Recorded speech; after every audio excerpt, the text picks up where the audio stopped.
Christopher, my man. Yeah, I've got it figured out. I'm buying a house. I'm just gonna work directly with a listing agent. Okay, help me understand why that feels like the way to go for you. Well, I don't want to bug anyone. I don't want to sign anything. And I just figured the listing agent already knows everything there is to know about the house. Plus, maybe, just maybe, I get a better deal on it because there's only one agent involved. It feels simpler, right? It does make sense that it sounds simpler. Now, what do you understand about what makes a seller accept the offer that they accept? Well, it's the offer price, right?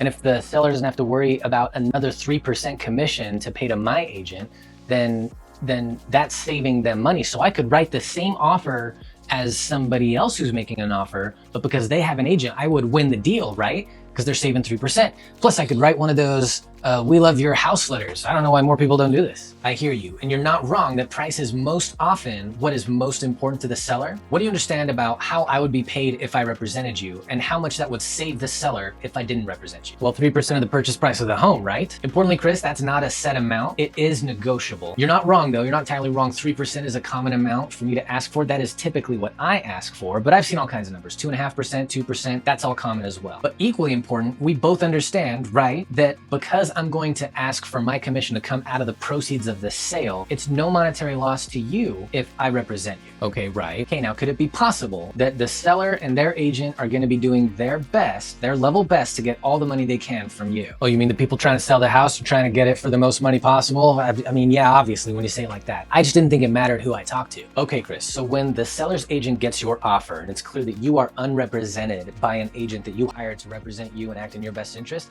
here's two things they think of immediately, okay? Thing number one, the seller's agent now has to write your offer for you. They have to write every document that will be attached to this offer for you. They have to field your questions day and night whenever you have issues with what's going on in the offer and how the under contract process is going through. They have to they have to coordinate your schedule with their clients, and they have to do all of this without compromising their own loyalty to their own client.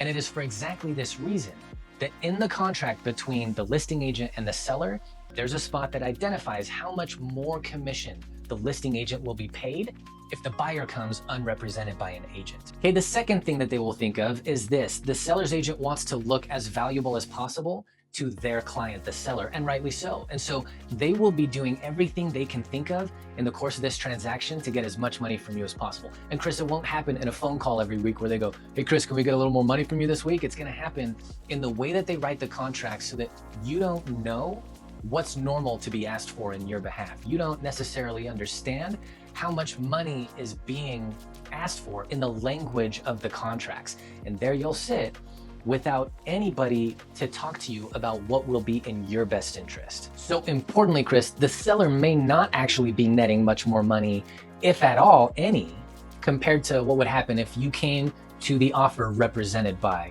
a professional.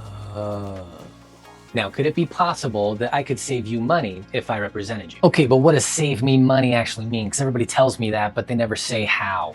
First, in my connections, I'm gonna be able to refer you to lenders and title companies and home inspectors that I know are gonna do an excellent job and not rip you off. And second, you remember how the listing agent is gonna be looking for every way possible to get as much money from you as they can? Well, when you hire me, it's my job to make sure you don't get taken advantage of in any way, and to see what I can negotiate for the seller to pay for on your behalf that they would have put on your shoulders without a second thought. Oh. Okay, last question. How would you feel if you got the home you wanted and then learned that you'd been ripped off? Or worse, you didn't get the home you wanted after you spent a bunch of money in pursuit of the home you wanted, because after you went under contract and paid the earnest money and paid for an appraisal and paid for a home inspection, the seller's agent had secured a no consequence exit for the seller to back out of being under contract with you and pursue a different deal. Well, awful, yeah. Well, listen, can we talk about this some more so I don't feel like I'm guessing and I know what to expect? That's literally what I'm here for, man.